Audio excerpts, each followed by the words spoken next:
Assalamualaikum warahmatullahi wabarakatuh. Alhamdulillah, hari ini kita masih diberikan rahmat ya.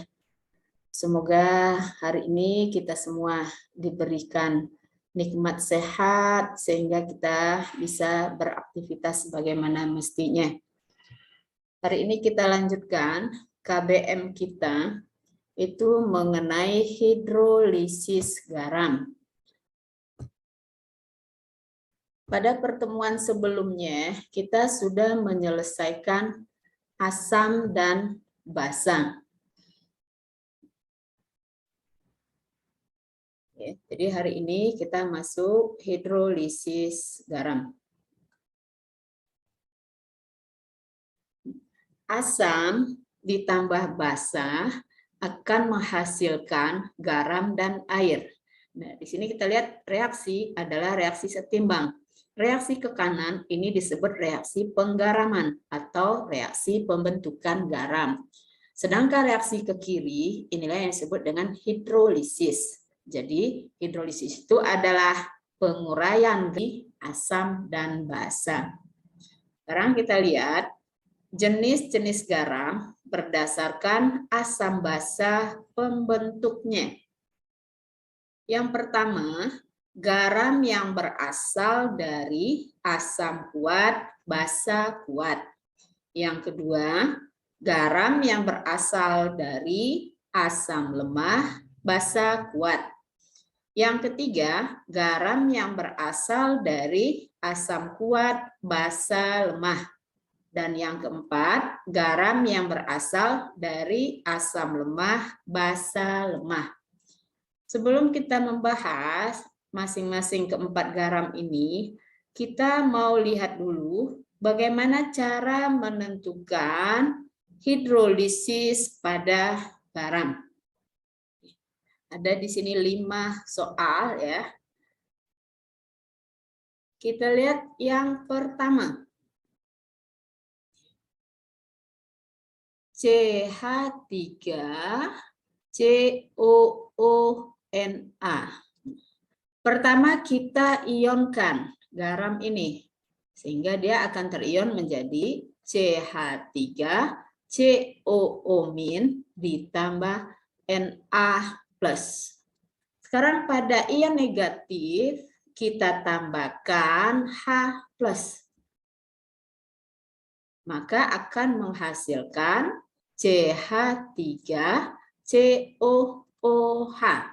Nah, karena yang kita tambahkan H+, berarti senyawa yang terbentuk sudah pasti asam. Asam apa dia? CH3COOH adalah asam lemah. Sekarang Na+, muatannya positif, berarti yang kita tambahkan adalah OH-. Sehingga akan terbentuk Na+ tambah OH- adalah NaOH. Karena yang kita tambahkan OH- berarti NaOH tergolong basa kuat. Jadi CH3CONA ternyata berasal dari asam lemah basa kuat. Yang harus diingat, penentu hidrolisis itu adalah yang lemah. Sedangkan penentu sifat garam itu adalah yang kuat. CH3COOH asam lemah, berarti dia terhidrolisis. Basa kuat, karena dia kuat, berarti ini tidak terhidrolisis. Maka garam ini dikatakan dia mengalami hidrolisis sebagian atau parsial. Kenapa sebagian? Kita tahu komponennya ada asam, ada basa. Berarti ada 2 buah komponennya. Sementara yang terhidrolisis hanya salah satunya, makanya dikatakan. Sedangkan sifat garam yang terbentuk, kita tahu tadi penentu sifat garam adalah yang kuat. Nah, karena yang kuatnya adalah basa. Jika dia bersifat basa, berarti pH-nya besar dari 7. Ini contoh yang pertama. Kita lihat contoh yang kedua. Contoh yang kedua adalah NaCl. Kita ionkan, berarti terbentuk Na plus dengan Cl-. Ion positif, berarti yang ditambahkan adalah OH-. Maka senyawa yang terbentuk adalah NaOH. NaOH adalah basa kuat. Kemudian Cl-, berarti kita tambahkan dia H+. Cl- tambah H+, senyawa yang terbentuk adalah HCl. HCl ini tergolong dia asam kuat. Sekarang kita lihat basa kuat. Karena dia kuat berarti tidak terhidrolisis. Asam kuat juga kuat, berarti dua-duanya ini tidak terhidrolisis. Karena dia tidak terhidrolisis, maka garam yang terbentuk ini adalah, karena dia dua-duanya kuat, garamnya bersifat netral sama dengan 7. Ini contoh yang kedua. Untuk yang ketiga dan seterusnya, silakan nanti siswa coba sendiri ya. Sekarang kita masuk pembahasan garam yang pertama, yaitu garam yang berasal dari asam kuat, maka tidak ada yang terhidrolisis. Sehingga garam ini disebut garam yang tidak terhidrolisis, tersebut bersifat netral, sehingga pH-nya sama dengan 7. Ya. Jadi jika garam dari asam kuat dan basa kuat dilarutkan ke dalam air, dan ion negatif dari asam kuat, kedua-duanya tidak terhidrolisis. Sehingga garam kita netral, pH-nya sama dengan 7. Ini garam yang pertama, jadi nggak ada rumus, nggak ada hitungan. Kita tinggal lihat, kalau garamnya bersifat netral, sudah pasti pH-nya adalah 7. Kita masuk garam yang kedua. Garam yang kedua itu garam yang berasal dari asam lemah basa kuat. Jika garam dari asam lemah dan basa kuat dilarutkan ke dalam air dari basa kuat, tidak terhidrolisis. Dari asam lemah akan terhidrolisis, sehingga garam tersebut mengalami garam yang terbentuk itu bersifat basa, sehingga pH-nya besar dari 7. Karena garam kita tadi bersifat basi, OH- sama dengan akar Kw per Ka dikali molaritas garam. Ya. Atau boleh juga siswa langsung pakai rumus pH sama ditambah pKa ditambah log M garam. Jadi ada dua rumus, silakan siswa pilih mana yang dianggap lebih mudah.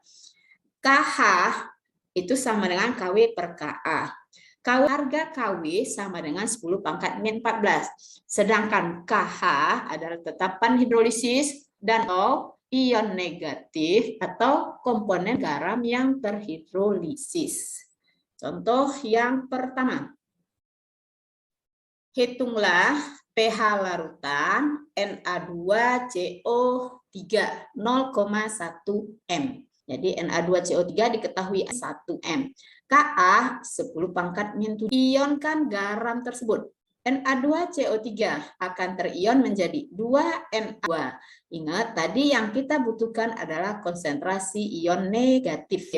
Di soal diketahui Na2CO3 10 min 1. Berdasarkan perbandingan kita dapatkan konsentrasi ion negatifnya adalah 10 min 1 M. Masukkan ke rumus, konsentrasi Kw per Ka dikali M garam. 14, Ka kita 10 pangkat min 7 dikali molaritas garam. Molaritas garam ini yang kan konsentrasi OH- sama dengan 10 min 8 kali 10 min 1 adalah 10 min 8. Akar 10 min 8 adalah 10 min 4. Setelah OH- baru kita cari konsentrasi OH-. Berarti min log 10 min 4 sama dengan 4. Terakhir, baru kita pH sama dengan 14 dikurang POH, 14 dikurang 4 adalah 10. Jadi kita dapatkan pH larutan tersebut adalah 10. Soal yang kedua. Jika Ka CH3COOH 2 kali pH larutan CaCH3COO 2 kali 0,1. Langkah awal, ionkan garam. Ya, CH3A plus 2 ditambah 2 CH3COO min. Dari mana angka koefisien 2? Kita lihat COO yang dalam kurung berarti ada 2 buah, makanya koefisiennya 2. Konsentrasi CH3COO2 kali 10M, maka O min berarti koefisiennya 2, berarti 2/1 kan 2 kali 10 min 1M. Berdasarkan rumus perbandingan koefisien yang biasa kita in sama dengan akar KW per KA dikali 10 pangkat min 14, KA kita 2 kali 10 pangkat min 5 dikali molaritas tadi, konsentrasi anion. 2 ini bisa kita coret. Ya, 2 bagi 2 habis 10 min 14, 10 min 1, berarti 10 pangkat min 5 itu adalah akar dari 10 pangkat min 10. Akar 10 min 10 adalah 10 min 5. Kemudian min berarti min log 10 pangkat min 5 adalah 5. Sehingga kita 14 dikurang 5 didapat pH-nya adalah 9. Ini soal yang kedua.